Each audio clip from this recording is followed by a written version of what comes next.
नमस्कार मित्रांनो, मी राजेश. तर स्वागत आहे आपल्या यूट्यूब चॅनलवरती. तर नवीन असाल तर चॅनलला सबस्क्राईब करा, व्हिडिओला लाईक करा आणि शेअर करा.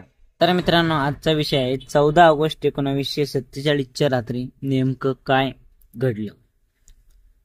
तर मित्रांनी 8 ऑगस्ट 1942ची संध्याकाळ मुंबईतील ग्वालिया टँक मैदानात लाखोंच्या संख्येत जनसमुदाय जमला होता.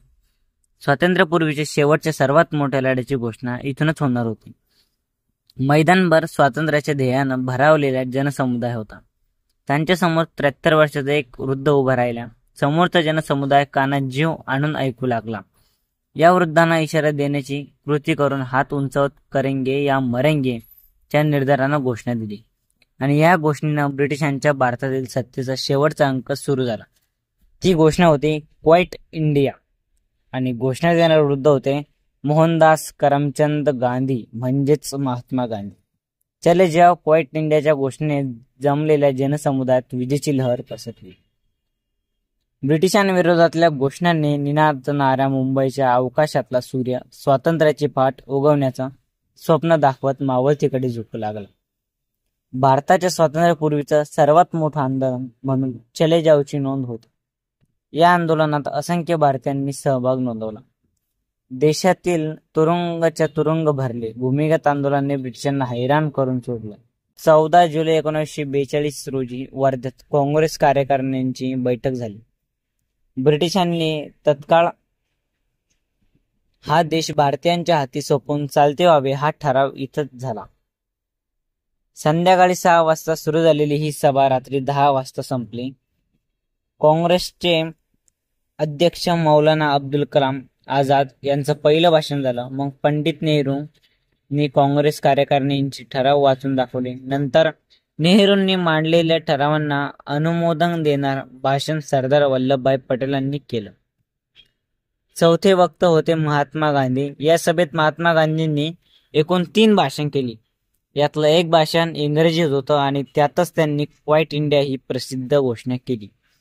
या क्वाईट इंडियाचे पुढे विविध भाषांमध्ये अनुवादन झाले. जसं या घोषणेला हिंदीत भारत छोडो आणि मराठीत चले जाओ म्हटलं गेलं. 13 ऑगस्ट माउंटबॅटन यांची समस्या. ब्रिटिश सरकारने जाहीर तर केलं की पाकिस्तान आणि भारत या दोन्ही देशांना 15 ऑगस्ट 1947 रोजी स्वातंत्र्य बहाल करण्यात येईल. पण यात अडचण अशी होती की माउंटबॅटन यांना 14 आणि 15 ऑगस्ट या दिवशी भारतात नवी दिल्ली येथे भारतीय स्वातंत्र्याची घोषणा करायची होती. Mohammed Ali Jinnah, Lewis Mountbatten, Edwina Mountbatten आणि फातिमा जिन्ना पुढे नववर्चित भारतीयांकडे सरकारकडे सत्तेची सूत्र सोपवायची होती आणि त्यांना स्वतःला स्वतंत्र भारताचे गव्हर्नर जनरल म्हणून पदभारही स्वीकारायचा होता. त्यांनी असा मार्ग काढला की ते 13 ऑगस्ट 1947 कराचीत गेले. 14 ऑगस्टला सकाळी त्यांनी पाकिस्तानमध्ये संविधान सभेला संबोधित केलं आणि सत्ता हस्तांतरणाची प्रक्रिया सुरू केली. त्यांनी अशी घोषणा केली की आज रात्री म्हणजे 14 आणि 15 ऑगस्टच्या मध्यरात्री पाकिस्तान स्वतंत्र देश असेल. 15 ऑगस्ट 1947 रोजी भारताला स्वातंत्र्य मिळालं. इंग्रज राजवटीतून भारत मुक्त झाला. मात्र इंग्रजांनी ज्या भारतावर राज्य केलं त्याचे 2 तुकडे झाले, म्हणजेच भारताची फाळणी झाली. एक भारत आणि दुसरा भारतापासून वेगळं झालेला पाकिस्तान. या पाकिस्तानचे पुढे आणखी 2 तुकडे झाले आणि पूर्व पाकिस्तान स्वतंत्र होऊन बांगलादेशची निर्मिती झाली. भारत पाकिस्तान फाळणीमुळे मोठा हिंसाचार उफाळला. दोन्ही देशांची मिळून जवळपास 1.5 कोटी लोक विस्थापित झाले.